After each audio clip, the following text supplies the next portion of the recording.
So we've seen a lot. I mean, for those that have been out there and checked out The Chosen, or if they're a fan of The Chosen, they've seen a lot of the videos that are out there. But oftentimes, I mean, we hear a bit of your story, but let's hear a little bit more about your story. We know you're Jerry Jenkins' son. Your dad is a famous author. But what is your story? Who is Dallas Jenkins?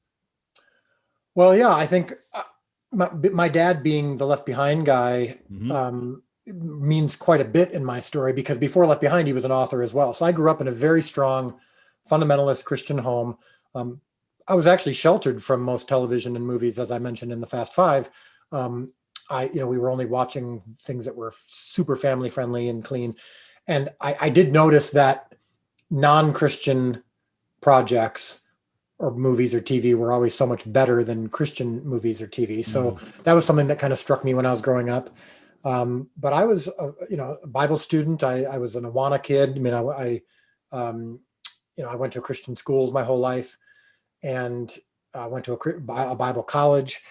And being the son of an author, and then when Left Behind blew up, that was part of my story too, because that's my first job out of college was working for a small production company in Louisville, Kentucky that got the rights to the Left Behind books as a movie. And so my beginning in the business was 3.5 years working as a low-level secretary for this small production company. And then right when the movie was about to be made, my dad and I realized it wasn't going to be the movie that we had hoped for. And so we started our own company. And my dad, by then, the movies had been, or the books had been successful enough. He was doing well financially so that he could start a company like this. And so we started making movies when I was 25 years old back in 2000. And I also got married to my college sweetheart. I went to Northwestern Bible College in St. Paul, Minnesota, where I met my wife, Amanda. And I have 4 kids now, all 20. The ages are 20, 17, 15, 14, 16 and 14. We are moving to Texas in mid-July because that is where The Chosen now is going to have its permanent home.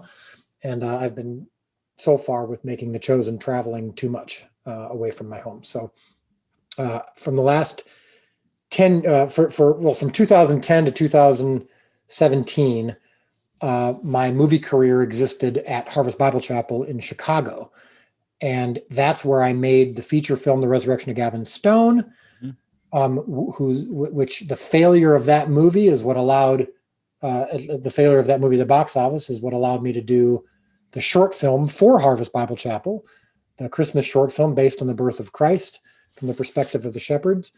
And that short film ended up going viral and was the catalyst and the fundraiser for The Chosen. I had resigned from Harvest around the same time that I was doing the short film.